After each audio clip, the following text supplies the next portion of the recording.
Rafale की entry कितनी बड़ी ताकत और कितना बड़ा मैसेज दुश्मन देशों के लिए रफाल का आना? देखिए, आप लोग कई दिनों से डिस्कस कर रहे हैं और अभी आपने शुरू ही प्रोग्राम किया इससे कि Rafale is a game changer. यानी गेम चेंजर का मतलब क्या हुआ? गेम चेंजर का मतलब यह है कि लड़ाई करने का माहौल जो है वो बदली किया गया है। जैसे कि एक फुटबॉल का गेम होता है, उसमें कोई फ्रंट फॉरवर्ड आता है, कोई राइट इन आता है, कोई लेफ्ट इन आता है, वो गेम को चेंज कर देते हैं, वो गेम की टैक्टिक्स को बदल कर देते हैं। तो गेम जो है ये चेंजर क्यों है? गेम चेंजर इस मारे हैं कि आजकल की आधुनिक लड़ाई में वायु सेना इस किस्म की हालात में बहुत एक अहम रखती है।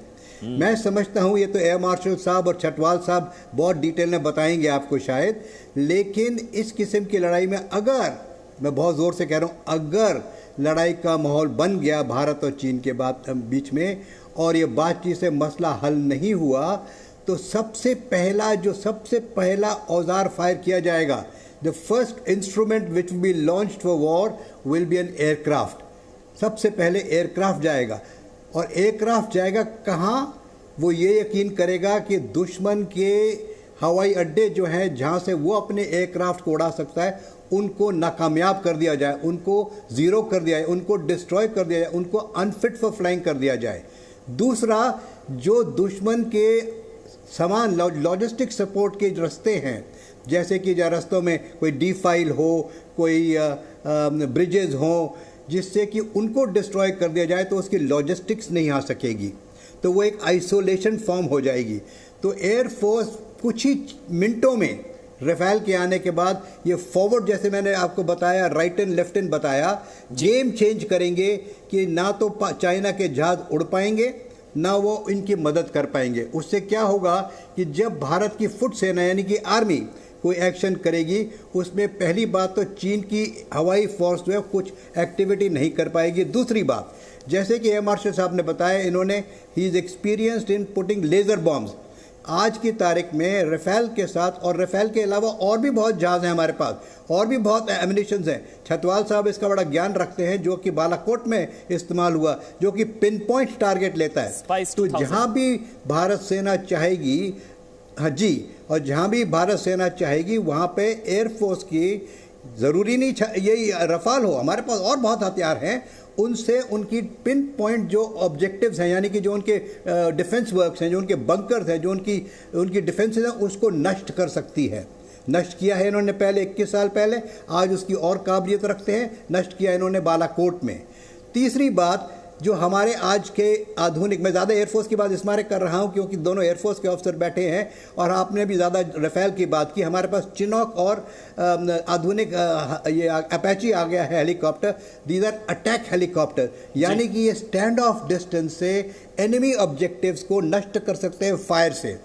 देखिए, जब इन्फेंट्री माउंटेन में जाती है, जिसमें मैं रह चुका हूँ पिछले 40 साल, मैंने नौकरी की इन्फेंट्री के अंदर, और कारगिल में भी मैंने लड़ाई में हिस्सा लिया था 1971 की लड़ाई में। 1999 की लड़ाई को मैंने बहुत अच्छी तरह देखा जब मैं डायरेक्टर जनरल इन्फेंट्री था। तो इन्फेंट्री को ऑब्जेक्टिव में जाने के लिए माउंटेनस एरिया में बड़ी कठिनाई होती है, क्योंकि हाई ऑल्टीट्यूड एरिया है, चढ़ाई बड़ा मुश्किल है, दुश्मन ऊपर बैठा है, ऊपर से फायर कर। तो दुश्मन को न्यूट्रलाइज करने के लिए before infantry reaches the objective and puts the Indian flag, we have artillery firing, we have neutralisation by the air force bombs.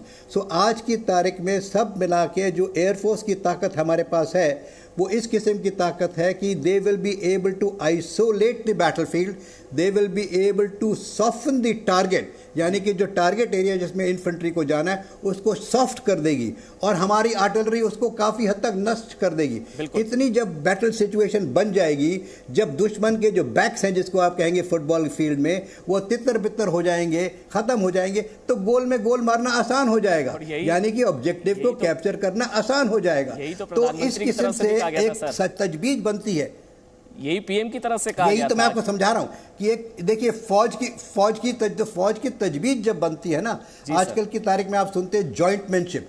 जॉइंटमैनशिप का क्या मतलब है? जॉइंटमैनशिप का मतलब यह है कि army, navy, air force, intelligence, cyber, drone, दुनिया जहाँ की जो हमारे पास जो आधुनिक हथियार हैं, उनको मिला के हम देखेंगे कि दुश्मन के उस एरिया को जिसको हम नष्ट करना चाहते हैं उसकी तजवीज़ किस तरह से बनती है। इसमें राफेल का हाथ रहेगा, इसमें और एयरक्राफ्ट का हाथ रहेगा, इसमें हेलीकॉप्टर, अटैक हेलीकॉप्टर का हाथ रहेगा, इसमें आर्टिलरी का हाथ रहेगा, इसमें स्पेशल फोर्सेस का हाथ रहेगा।